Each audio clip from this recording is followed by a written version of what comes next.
Last week, our large point, the overriding point, was just this, that human sexuality is something sacred to be stewarded, because we've been talking on the sixth commandment, and the sixth commandment says you shall not commit adultery. And each one of us then is living this out in one of four stories, or rather probably part of four stories we suggested for us last week. Four stories look something like this. The story that could either be the social story, the secular story, the shame story, or the sacred story. If you live in the social story with your sexuality, you probably are in pursuit of power or using your sexuality to pursue power. It is part of how you construct your identity, and the chief thing that you utilize in order to make sure that you're safe, I guess you'd say, as you do so, is you have consent. Now, if you live in the secular story, we commented, right, we reminded ourselves that the secular story is not so much about not having any God, but rather that religion doesn't have a privileged position. And so many people who live out their sexuality still live a secular story. They're in pursuit of pleasure and seeking fulfillment out of their sexuality. And they do so, they use a contract to make sure that they get their fair share, their fair due. The shame story is very common. It's powerful and dangerous, especially in religious circles. And in the shame story, people mostly pursue purity out of fear. It leads to a lot of hypocrisy. That's the tool that people use to manage their practices. What we thought it would be the most scriptural, the best biblical picture is, of course, that this sexuality that we pursue is a picture of God's love for his people and the union that God makes for his people in Christ. And so in that concept, sexuality is simply a gift that people steward, they take care of, and it's expressed within a covenant so that we can look at a man and a woman and say, oh, that looks like what God does for us. It's a covenant. It's an eternal relationship that will never end. Those four stories.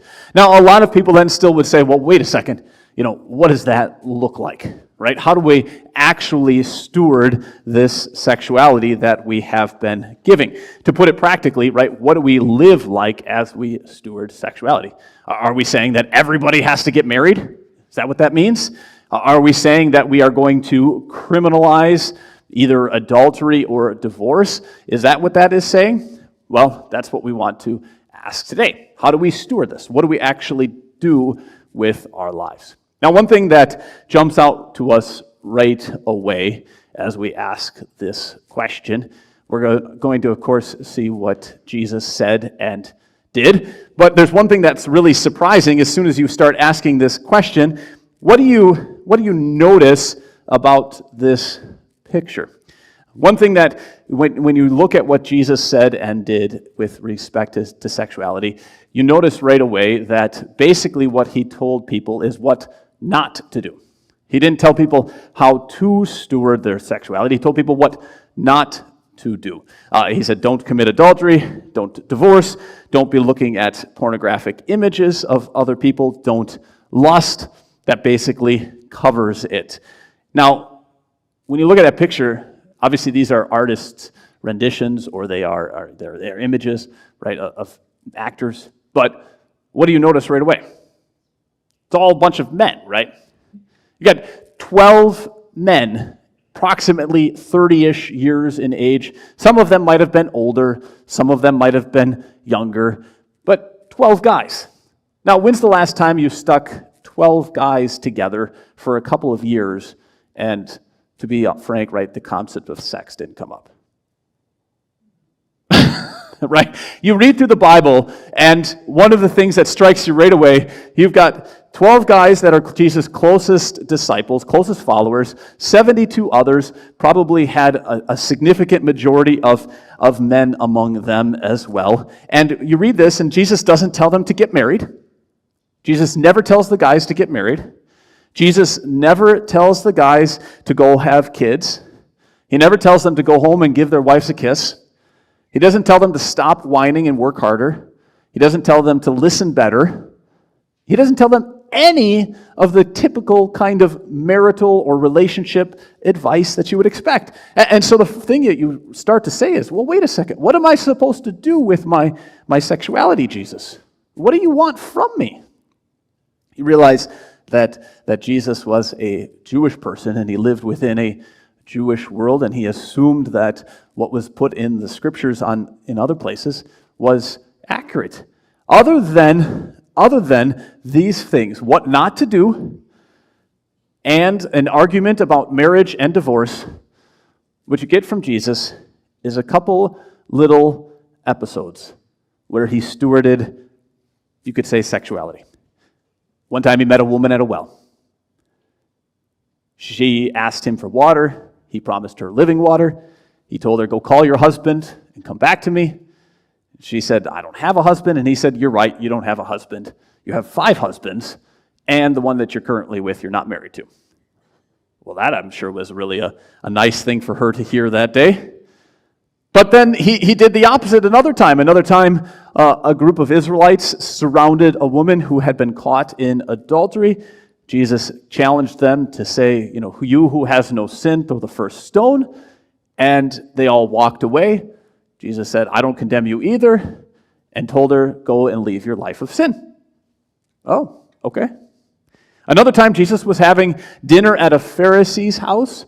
There was a woman there who was probably living a sexually immoral life, and Jesus told her, your sins, which are many, have been forgiven, as her great love has shown. This is what Jesus does with sexuality. Never once does he say, Peter, go home and kiss your wife. He doesn't say, guys, go home and let's have some kids so we can fill up the kingdom of heaven. He's not a prude. He ate dinner with the prostitutes on at least one occasion and probably many others. I'd say, how many of you have eaten dinner with a prostitute? I doubt it. It's probably not been often. But Jesus did. Jesus didn't do much with our sexuality. All he did was he rebuked someone who abused it and forgave someone who was broken by it. If you want to see really what Jesus did with sexuality, you look at the cross.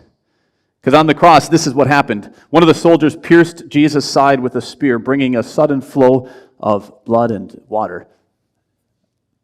This is nothing inappropriate.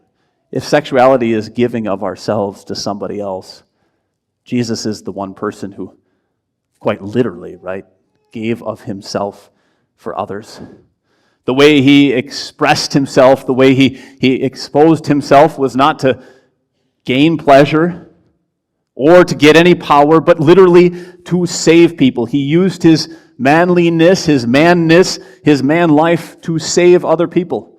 The Apostle Paul explained it. He said, just as Christ loved the church and gave himself up for her to make her holy, cleansing her by the washing of water through the word, and to present her to himself as a radiant church, without stain or wrinkle or any other blemish. Christ used his life to save. To save, you could say, his wife, his people. And he did something in particular as he did that. He purified her. Right? This is what the picture of pouring out his blood is all about, that he purified her. Now, we're going to take just a moment and consider that. There's places in the Bible where it says that the way that Jesus saved us was that he rescued us. He was a mighty warrior who advanced on the enemy armies, and he just in the nick of time, right, he came in with his mighty sword and just started smashing and crashing through the whole enemy army so that they would not destroy us.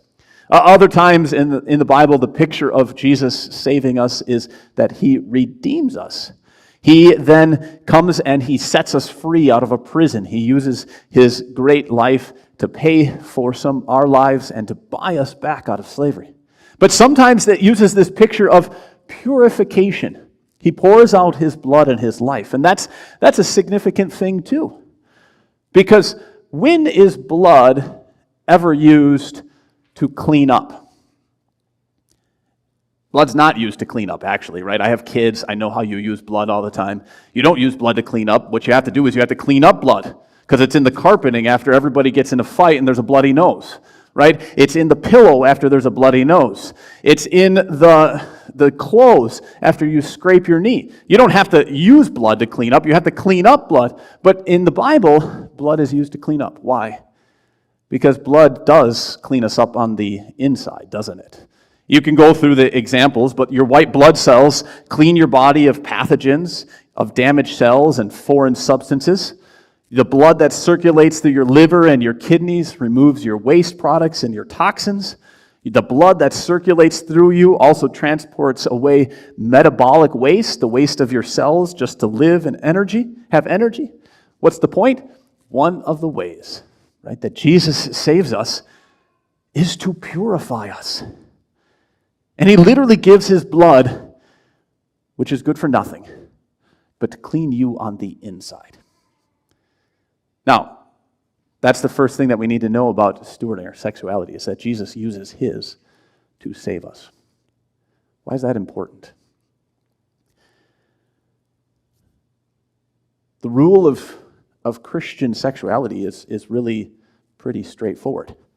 C.S. Lewis put it this way: it's either marriage with complete faithfulness to your partner, or else total abstinence.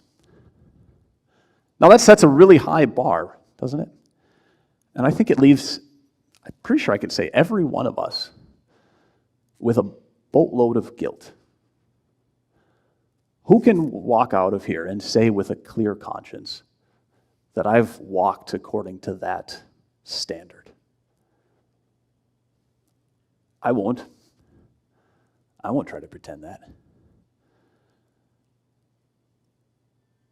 And the way that Jesus expressed his sexuality was not to list a whole bunch of ways that you needed to try to be a better person,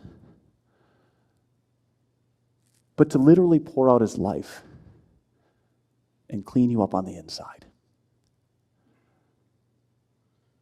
I don't know about every one of you, but I know a lot of us, we walk around every day carrying a whole ton of thoughts and feelings and regrets and shames and everything else about all the ways that we know we broke even this command. Jesus does not want to beat on you and make you feel worse about it.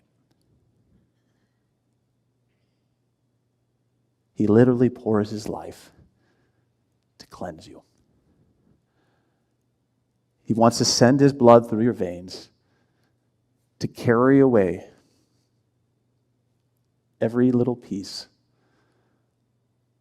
of deep, disgusting thought, every shameful feeling, every little bit of guilt, and all of the hurt and the pain and the agony because you've been loved or taken advantage of or used or forgotten, never cared for. That's how he lives out his manliness, his sexuality. To restore you. That's the picture, right? That's not just the picture, but that's the point of his sexual life for you and for me. We know how important this is. There's a reason that we commonly use the picture of two bodies of water coming together. That's one of the classic pictures of marriage, or of men and women coming together. Because when you take these two bodies of water, they're supposed to theoretically merge together so that they become one thing, and there's no separation, there's no difference between the two of them. When you look at a man, you look at a woman, and they come together, that should be one total whole unit. Now, that's how that's supposed to work, that's how it's supposed to be pictured. And yet, most of the time, what happens is it's two people who turbulently live and indulge themselves, or they use each other, or they get taken advantage of, and they stay separate. This is a river out in Canada, right outside of Vancouver, where it runs into the ocean. And you can see a sharp dividing line between the two of them. God looked at that and he said, I don't want to leave that separation. I don't want there to be any separation between these two souls that come together ever. I'm going to come in and I'm going to pour out my blood so that I can come through and purify the two of them and mix them so closely and intimately together that there is no distinction. And that is a pretty wonderful thing that he wants to do for us. So what does that mean then as you and I also steward our sexuality? Typically you could put it out, or you could explain perhaps three little things for us. It's not your job to save your partner, but you do need to realize that God is working in you and through you to save your partner. Now that's a mind-blowing thought, right? But that God is actually using even your sexuality to rescue that other person, to purify them. If you don't believe me, look at what the Apostle Paul says here in 1 Corinthians 7. He says, God has called us to live in peace. How do you know, wife, whether you will save your husband? Or how do you not know, husband, whether you will save your wife? That's a pretty remarkable thing, and for many of you, you know that this is true. You know that you met a spouse, you met somebody else that you loved, and you wanted to share your life with them. You said, though, one thing I can't have, or I won't be able to do, is if we don't agree on the gospel, on Jesus Christ, I won't be able to share my life with you. I'd love to be able to share my faith with you, come to church with me, come and talk to my pastor. They heard the gospel that way, and that also was part of them then coming to faith. The fact that you wanted to be one with them, but you couldn't be one with them unless you got to know Jesus first. So we know that this is true. So then how do we steward our sexuality as we see ourselves as God's tools to save others? Three things. Recognizing the complementary nature that we have.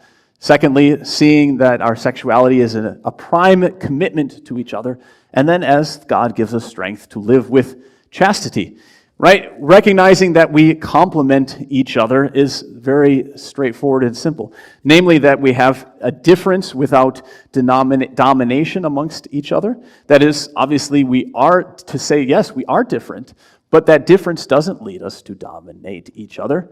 We can complement each other without creating conflict amongst the two of us. And we even can achieve unity without using each other, without reverting to utilitarianism and taking advantage of each other. Those three things are well said by Glenn Harrison in his writings on this. The other thing that we then move on to say is, okay, so once we see that we complement each other, we express our complementary nature in the most profound commitment to each other. And here we've got to take some sobering consideration. Here's the purpose of sexuality in the Bible, right? It's a commitment, physical commitment of a whole life, a union that is made in the covenant of marriage. It's the crowning jewel of commitment and not something that you isolate from that commitment for personal pleasure. Some facts that you and I have to remember and keep in mind. Only 1 in 5 cohabitating relationships ends in marriage. That's a pretty bad statistic, isn't it? If you cohabit with somebody, 1 in 5 most likely will only work into marriage. 4 out of 5 will not. That's not religious data. This is secular data from Jonathan Haidt. Women who cohabitate before marriage multiple times are more than twice as frequently do not end up in a marriage as if they were to just not cohabitate. Right? So if you're a woman, you are twice as likely. I don't know why it says twice as frequently. But women who cohabitate multiple times before marriage are also twice as likely to divorce their future husbands. And serial monogamy, right, which means a string of consecutive relationships, sexual relationships, eventually hinders marital satisfaction. Right? Pursuing sexual relationships before marriage. So we have to say this is meant to be a prime commitment to each other within the confines of that covenant relationship and not simply something for my pleasure or power. And lastly, then, it's part of an expression. It has to be lived out with chastity. The human story is a love story.